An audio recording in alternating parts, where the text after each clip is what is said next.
Shalom. Today, the 15th day of September of the year 2024, corresponding to the 13th day of the month of Elul, the month of Teshuvah, in this year of 5784. And today we come to the second part of our series discussing the future temple as found in the prophecies of Ezekiel in chapters 40 through 48, not only depicting the future temple but also the layout of the land of Israel in the future with the temple compound and the areas of the Levites and of the priests and of the Nasi, the king or prince of the nation in the center of the country, and all of the 12 tribes of Israel up and down in strips from east to west, as we shall be seeing later on. But today we come to the beginning of the details of the depiction of the vision of Ezekiel of the future temple in chapter 40 of his prophecy. And we already saw in the first part of the series his introduction to these series of prophecies and how he was taken from where he was located in Babylon on the Jubilee year, on the Day of Atonement of the Jubilee year, when he was shown his vision of how the divine presence, the Holy Shekhinah, was going to return to the Temple Mount, into the temple, and the angel with the measuring rod and the cord of measurement is, as we shall see, going to explain to him exactly how the different gates and walls and courtyards of the temple compound are to be.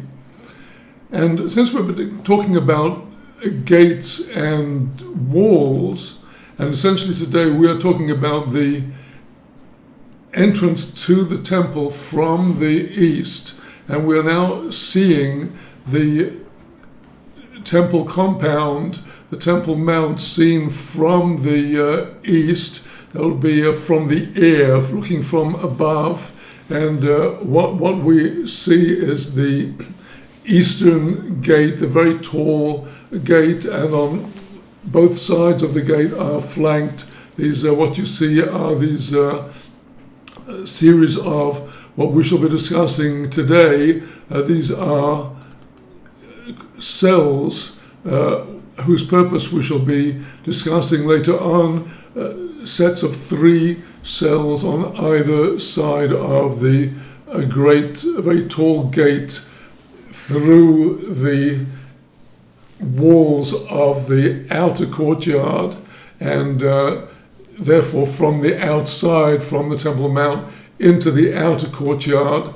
And then we shall be seeing today basically the details of the eastern gate.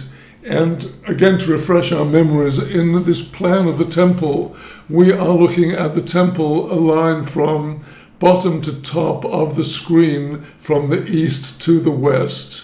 This very basic alignment of the Holy Temple according to the route of the sun overhead from the east at the bottom of your screen to the west, with the temple courtyard with its altar bang in the middle of the larger square, and to the top of the screen, namely to the west of the temple courtyard, is the actual temple edifice itself, with the holy section and the inner Holy of Holies. And on either side of the temple building are 2 sets of chambers, which will be discussed later on in our studies. And likewise, in the lower part of the screen, on either side of the bottom left and right hand corner of the temple courtyard, there the square in the middle, the bottom right and left hand corners of it, these rectangles, another set of chambers corresponding to the upper chambers. But today we are focused on what is illustrated in the plan at the bottom of the screen, and this is the gate to the outer courtyard. The outer courtyard, the large square, encompasses the entire inner courtyard with the altar, and encompasses also the temple edifice with its chambers, and to the east in the lower part of the screen, the lower chambers. And so today, again, focusing on the eastern gate. And before we go on and enter into the details of the eastern gate, let's take a moment to reflect about what is the whole concept of courtyards, buildings, walls, gates, and windows. The concept of a wall is one that comes to encompass a space, and the presence of a wall around the space fundamentally alters the whole nature of the space. The space that is encompassed by the wall is separated off from that which is outside. That which is inside is protected. That is the concept of a bayis. In Hebrew, the word bayis actually has the connotation of being inside. And the bayis is that which is enclosed within the walls. Now, the human retreats into the bayis, into the house, the home, for protection. But the Holy Temple has as its purpose the revelation of the presence of God in our world through the services of the priests and the Levites and the Israelites in the temple, essentially to reveal the presence of God to the world.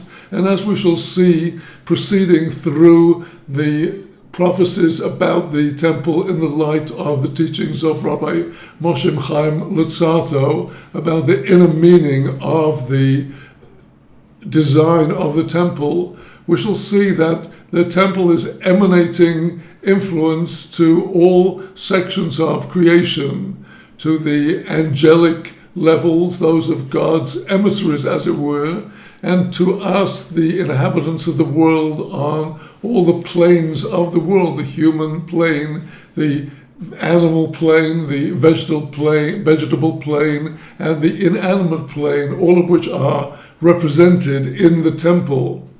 So as a center of light emanating outwards, the walls of the temple are, as it were, defining a space within that is actually ultimately beyond our comprehension, although we shall be seeing the amazing revelations of Rabbi Moshe Chaim Luzzatto about the meaning of the dimensions.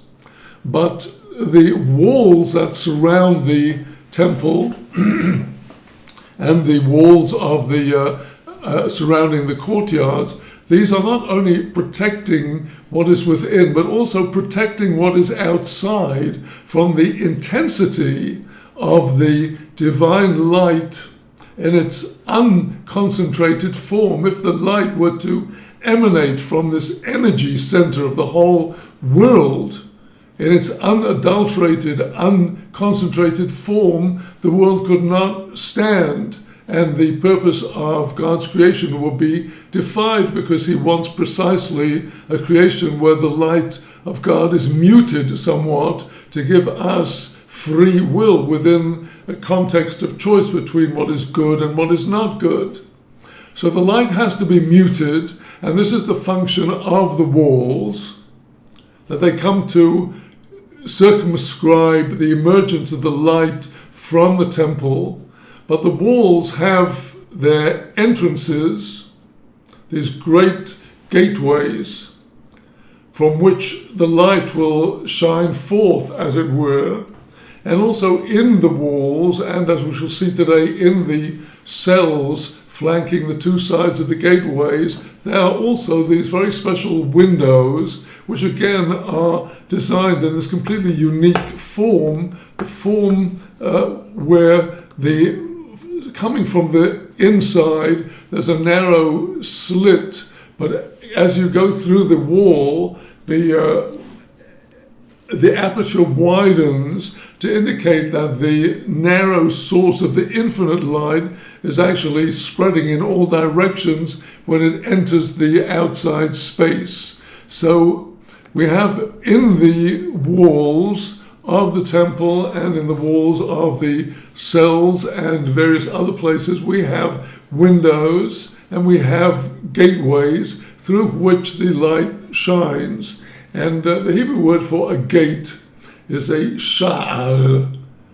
Now the Hebrew word sha'ar also has the connotation of an estimate, an idea that one forms in one's mind. The Hebrew verb l'sha'ar indicates to estimate in one's mind some idea, and so a gateway in the temple is actually enabling us to receive some estimate of the glory and the greatness of the light that is shining forth. And with that, let us now return to the actual text of Ezekiel and remind ourselves before going into it that this is one of the most obscure of all of the sections of the writings of the Tanakh, in the sense that we are dealing with terms which have definite meaning within the context of the architecture of ancient times in stone, and a point to be very aware of as we will be looking at the writings of Ramchal is that for the ancients, architecture is gematria. In contemporary circles, the study of gematria is associated with the study of the numerical value of the Hebrew letters of any given verse or word. And what possibly can this tell us about the meaning of the concepts involved? What can we learn from the numerical value? This is a very slim definition of a very slim definition of what actually gematria is. The word gematria is derived from two Greek words, geos, which is the earth, and the concept of measurement is in the word matria. So geomatria is the measurement of the earth, the measurement of land for architectural purposes. And this is very germane to our study, because here in this concept of the measurement of the temple walls and courtyards and gates and buildings, the association between the numerical value of the measurements and the semantic meaning of these measurements, these numbers, in terms of the wisdom of the Kabbalah is absolutely crucial, as we shall be seeing. But let's remember that in order to express these concepts, these concepts, the prophet is expressing himself in terms which are comparatively obscure compared to many other sections of the Tanakh, and that we are having to rely upon our commentators, particularly, as I indicated last time, on the Targum into Aramaic of Rabbi Yonatan ben Uziel in the late Second Temple times, and on the commentary of Rabbi Shlomo Yitzchaki, Rashi, and the commentary of of the Metzudat David, one of the clearest explanations of the pshat, the simple meaning of the text. So we had last time reached the point in our discussions where the angel had been introduced into the prophecy and had shown himself with his cord and his measuring rod, and the angel had instructed the prophet to pay careful attention to what he is seeing. And now in the verse 5 of chapter 40, the angel shows Ezekiel a wall. This is not the outer wall. This is not the wall of the outer courtyard. This is a low wall, according to the commentators, which is surrounding the entire Temple Mount on all sides. And the function of this wall is not discussed in our text or in our commentators. It does define the entire Temple Mount as Reshut Yachid, as an individual domain according to the laws of the Shabbat that would make it possible to carry items throughout the whole area.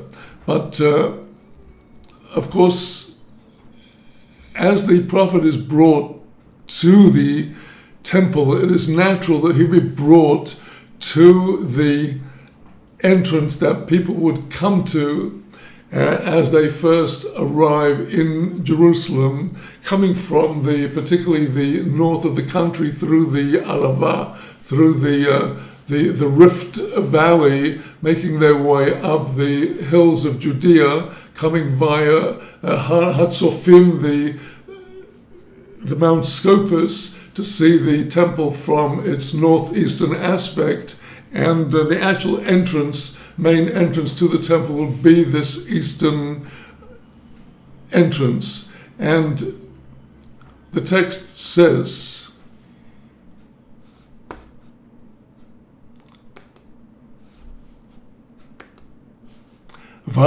Vayovo Elisha Asher Ponov Derech HaKodimu Vayal B'ma'aloso Vayomod Es Saf HaShahar Kone Echod Roichav V'hi Saf Echod Kone Echod Rochav.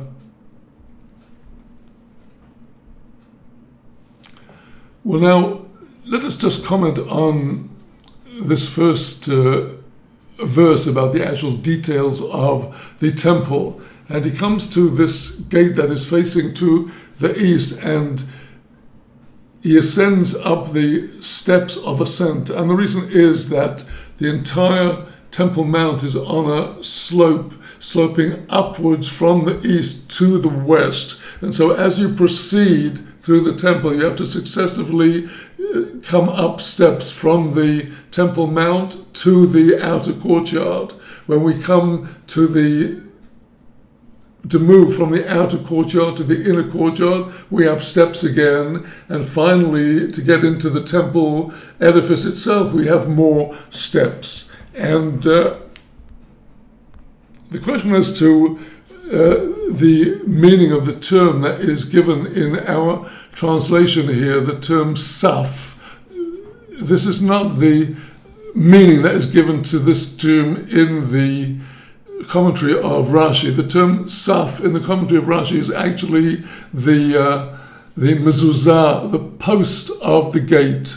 And the post of the gate is 1 rod in its width and 1 rod deep on each side of the gate. That is to say that each rod is, as we've discussed, 6 cubits, which is around 3 meters. So that is the thickness of the wall. The saf is the end of the wall, which has a pillar covering the actual face of the wall at the gate.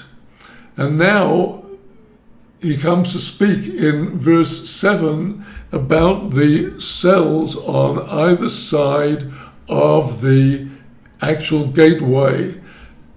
And these cells, 3 flanking the gateway on either side, outside of the courtyard. Each of the 3 cells on either side is 1 rod wide long by 1 rod wide. That is to say 6 cubits in each case. And between the cells is 5 cubits. We shall be discussing presently what is the importance of these interesting numbers 6 and 5. And he comes back to the Saf Hashar Me'etzel Ha'ulam. We now come back to the pillar of the gateway, which is by the side of the vestibule of the gateway. Again, this pillar is 6 cubits wide. And now he comes to the inner vestibule of the gate. We're now in verse 8. And let us now take a look at what we are talking about here. Here in the illustration, we see from the above the eastern gate, we see the outer wall of the outer courtyard with its windows on either side of the tall gate, and down below at the bottom of the gate on ground level are on either side of the gate the 3 cells, which we are now beginning to discuss in the verse that we have just begun to look at, verse 8. And here he measures the vestibule of the gate, that is to say, inside the gate. Looking back again to the temple plan, you can see at the bottom of your screen, the very bottom, where the bottom horizontal line broken in the middle, that is the outer wall of the outer courtyard, and you see on the ground plan from above the 3 cells on either side of the gateway, and inside the wall through the entrance is this vestibule that the prophet is now speaking about. So we are touching on the various aspects of this entrance, the size of the cells, the 3 cells flanking each side of the gate, the thickness of the walls of the gateway, the thickness of the walls of the ulam, the vestibule, and we shall be going into these in further detail as we now proceed with the text. And remember that we shall be coming back afterwards to the writings of Rabbi Moshe Luzzatto discussing the meaning of this. So now we see that he measures this vestibule of the gate, 8 cubits, that is the width of the vestibules, and the elov, very thick pillars, which are 2 cubits, and the ulam hashar mehabois, the vestibule of the gate from the inside. Now he goes back to the outside and is again looking at the cells on either side of the gateway. The cells of the gate coming in through from the east, 3 on this side of the gate and 3 on that side of the gate. 1 measure to each of those 3 on either side, and 1 measure to the elim, to the pillars on this side and on that side. And then between these cells is the actual gateway itself. So the angel measures the width of the opening of the gate, that is 10 cubits wide, and the length of the gate, he says, is 13 cubits. Well, there is some discussion in our commentators about what exactly is this measurement here of 13 cubits. According to Rashi, we are not talking here about the actual width of the gate itself, but the width of the entire opening on the east between the end of one cell and the other. Looking again down at the bottom of your screen at the entrance to the courtyard, the 3 cells flanking the gate, they are slightly indented from the walls of the vestibule, and that is what they're indented on each side of 1.5 cubits according to Rashi, and that is what makes the second measurement of 13 cubits. So again, to continue now with our text and going on to verse 12, there is the space between the cells, a space of 1 cubit on this side and 1 cubit on that side.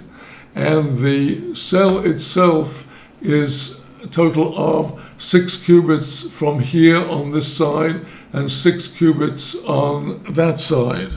Again, as I say, these verses are extremely obscure in their exact interpretation, and it's quite extraordinary that Rabbi Moshe Luzzatto brought out of this so many extra details that we shall be discussing presently. But essentially what we are talking about here is the exact spaces between the cells, between one another. And in verse 13, the angel measures for the prophet the gateway from the roof of the cell on one side of the gate to the roof on the cell on the other side of the gate. And that's a total of 25 cubits. When the entrance of the 2 cells on one side of the gate and the other, they each have entrances to those cells facing each other on the inside. And now we come to the height of the gate, the extraordinary height. He made these pillars of 60 cubits high, and these are the pillars for the coming as you come into the outer courtyard. These are the pillars of the gate on either side.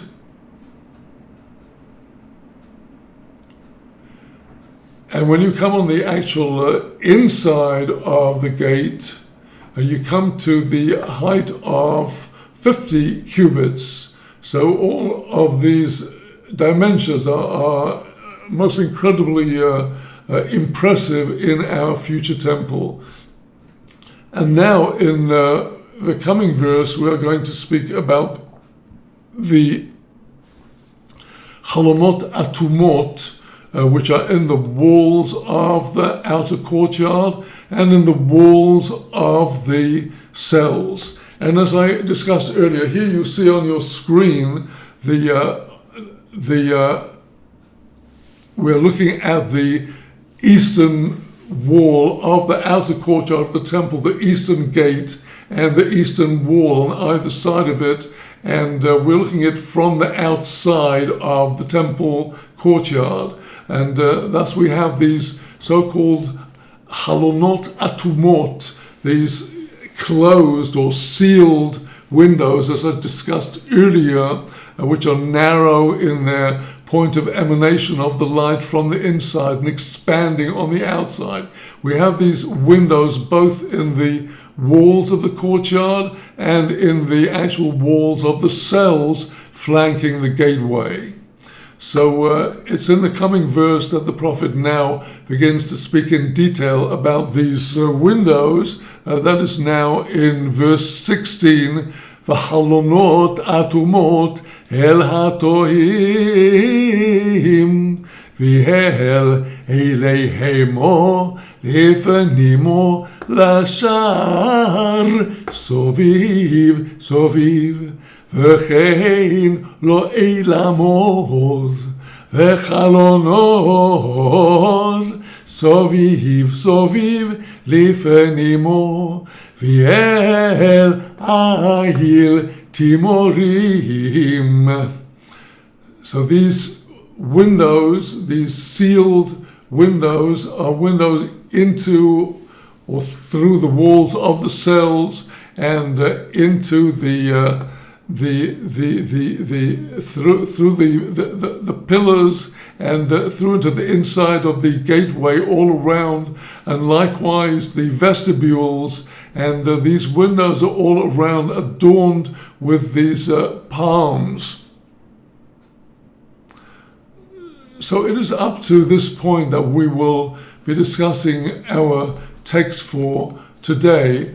And now I'd like to turn to the writings of Rabbi Moshe Chaim Luzzatto, speaking about the mystery of the temple courtyards and of the gates.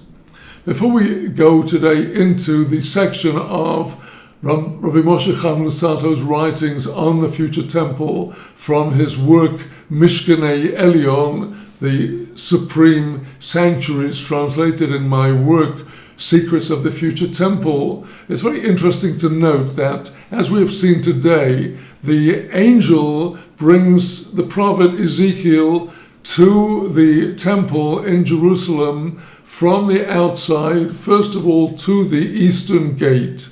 And as we shall see in our next section in this series, he subsequently takes him around to the other gates of the Temple Mount, the other gates of the outer courtyard to the north and the south.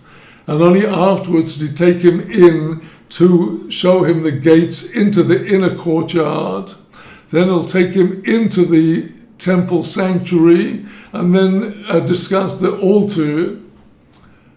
Rabbi Moshe Chaim Luzzatto actually reverses the whole journey for a very important reason, and that is because the purpose of Rabbi Moshe Chaim Luzzatto in his remarkable work, which you can read for free on azamra.website, his purpose there is to explain how the divine influence comes through the very temple structure itself, embodied in the stones of the temple and through the services of the temple, coming from the inside outwards.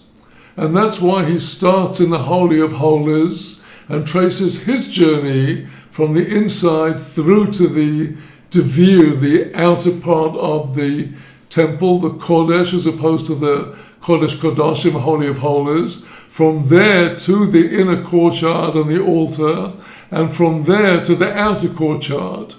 But the prophet, as I've said, is coming from the outside inside.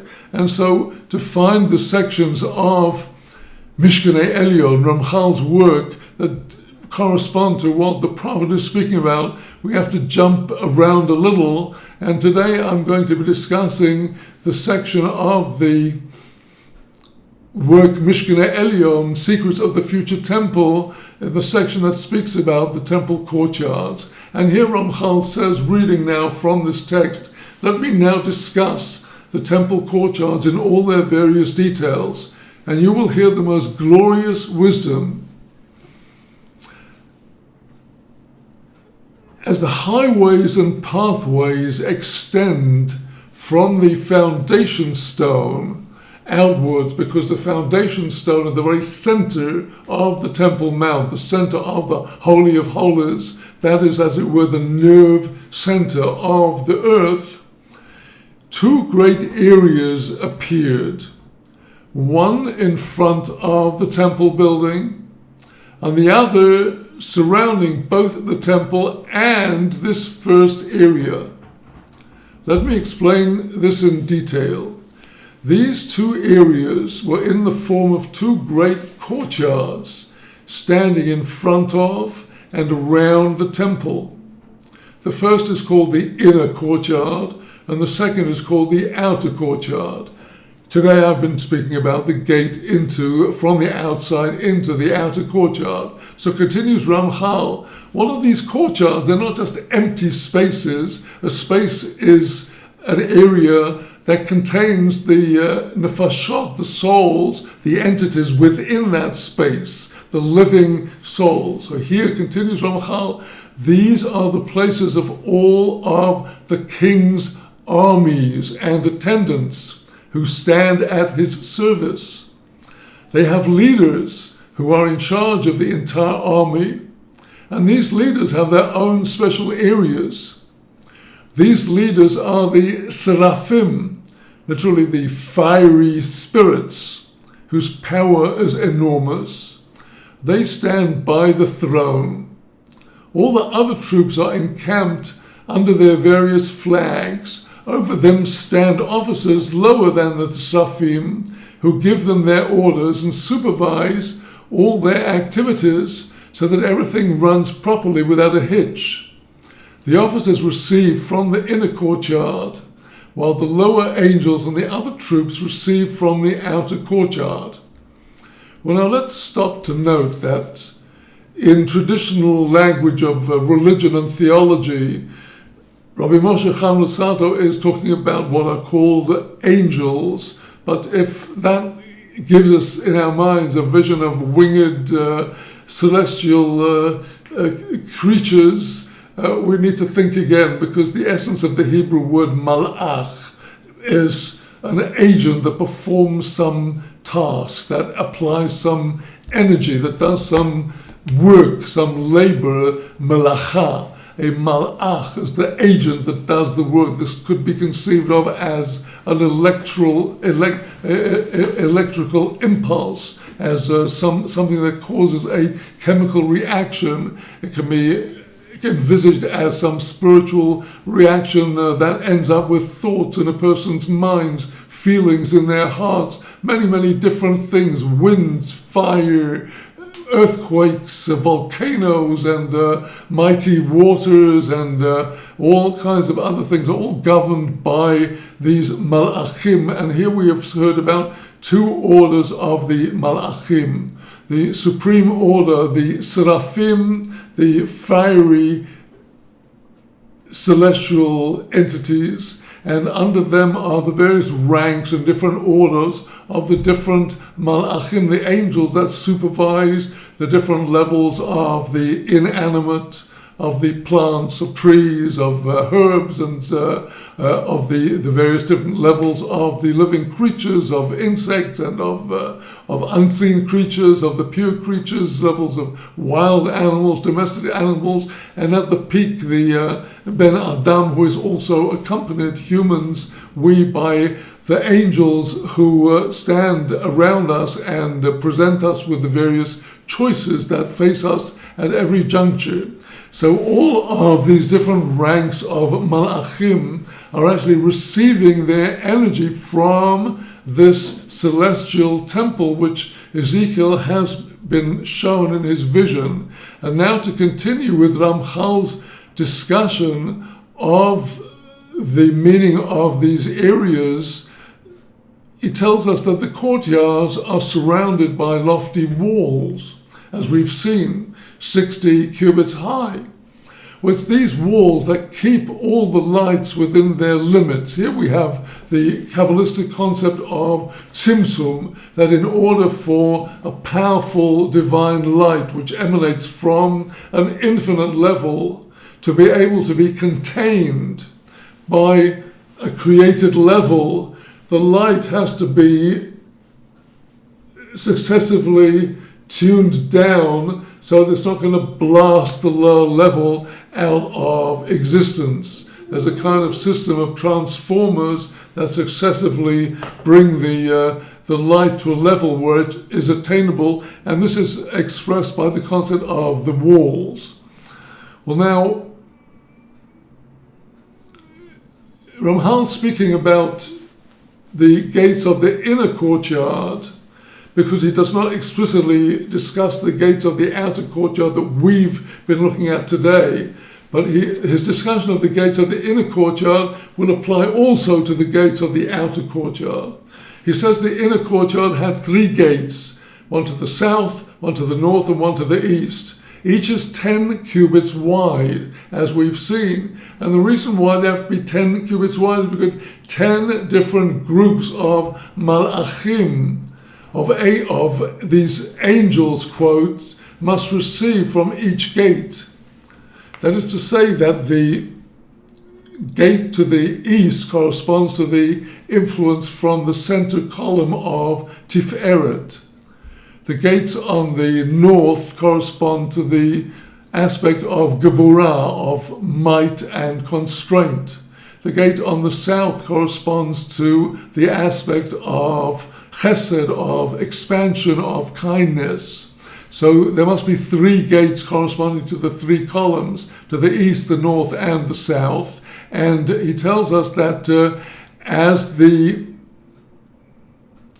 lights travel from their source in the sanctuary, the power of the light is successively decreased. And for that reason, the structure of the gates of the courtyards are equivalent to the east, the north, and the south, as opposed to the temple building itself, where the east gate of the temple is predominant, because that is the source of all the influence. And after speaking about the gates themselves, he speaks about the ulamot, as we saw in our discussion of the eastern gate to the Temple Mount. Within the gateway, inside the actual outer courtyard, was a ulam, a vestibule, flanked by columns. And he tells us that the reason is that the vestibules are necessary in order to join the aspects of Keter and of Tiferet, which are emanating forth. And he tells us now about the chambers that are seen on each side of the gates. As we've discussed already several times in today's discussion, on each side of the eastern gate to the outer courtyard, and the same applies to the north and the south gateways to the outer courtyard, as we shall see. And also in the inner courtyard there are also cells, except they're positioned somewhat differently. But these cells of the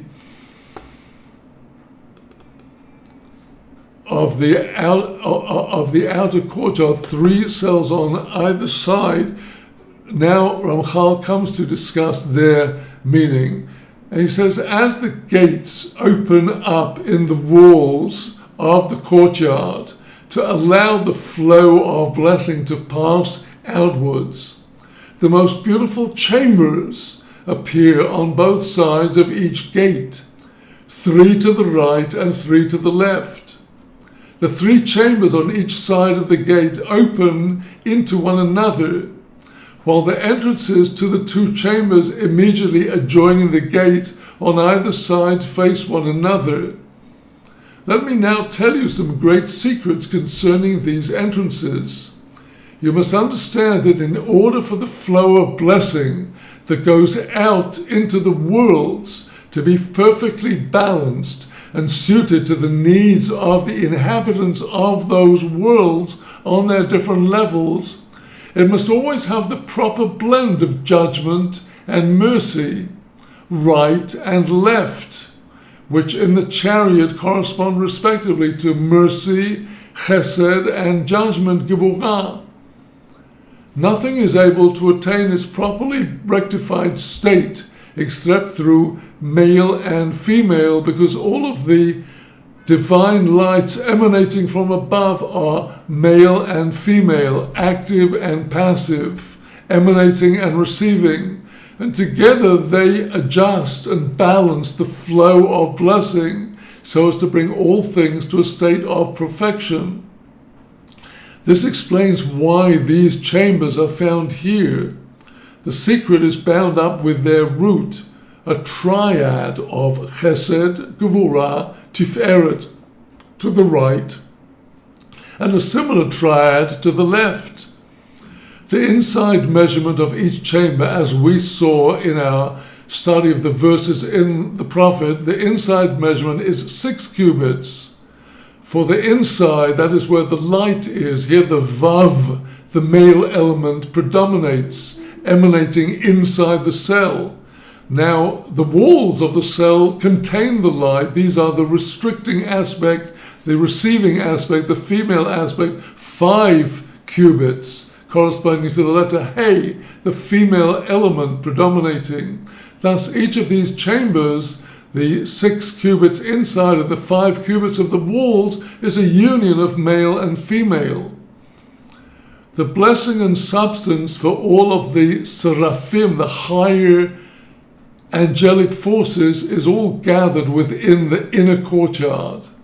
And when the flow of blessing passes through the gate, it immediately enters these chambers first, for the flow of blessing leaving from the right enters the left-hand chambers, while the flow leaving from the left enters the right-hand chambers. The flow of blessing is rectified in the three chambers on each side and adjusted in a balance of kindness, judgment, and mercy, depending on whether kindness or strict judgment holds sway. It is the Vav and the Hey, male and female, that make the adjustment. Afterwards, the flow goes forth, and perfect balance is ready to be given to those who require it. And finally, in this section, Ramchal speaks about the roofs that we have seen, which are over the cells on either side of the gate. We see that actually the three cells on each side have a roof all over them, and this is not just there for no reason. In the following section, Ramchal discusses what is the reason for the roofs.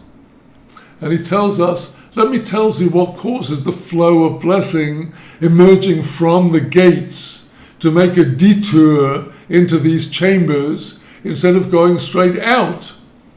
When the gate opened, the three lights that made 13, as we saw in the prophet speaking about the width, the three lights that making 13 passed through. As they went out, they joined together with 12 other lights standing at the gate itself.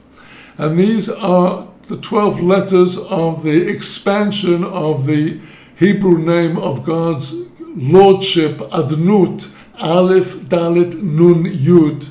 Together they make a total of 25. These 25 lights spread out on both sides, from the roof of the extreme right-hand chamber to the roof of the extreme left-hand chamber. These lights did not go very far out. They simply spread out across the width of the chambers on both sides above their roofs, but not below. And thus, as the flow of blessing leaves the gate, these lights shine down into it from above. The power of this light causes the flow of blessing to broaden and flow to the sides like the lights above, instead of simply spreading outwards. It is then that the right side of the flow enters the chambers on the left, while the left side of the flow enters the chambers on the right, until everything is brought into perfect balance. After being rectified in these chambers, the flow of blessing goes forth from the openings of the two chambers immediately adjacent to the gate on either side, and the two streams join together in the middle to make one. Then another light shines on it and brings it outside to be given to its intended recipients. The prophet alludes to this when he says, and he measured the gate from the roof of the chamber to the roof. You should understand that all the various measurements and dimensions are only measured because they allude to some aspect of wisdom and are known to be necessary for the proper government of the worlds. So here we conclude the words of Rabbi Moshe Lutzato, and if they seem mysterious, they are. Let us draw out one very important practical message from all this, so vital to us in a world where extremes are constantly clashing. And here Rabbi Moshe Lutzato is teaching us that the whole repair is when the extremes are standing facing one another and are actually in a balance, when neither one is asserting against the other, but each are standing in a balance where if they join together, they combine and they blend until they're able to go forth together.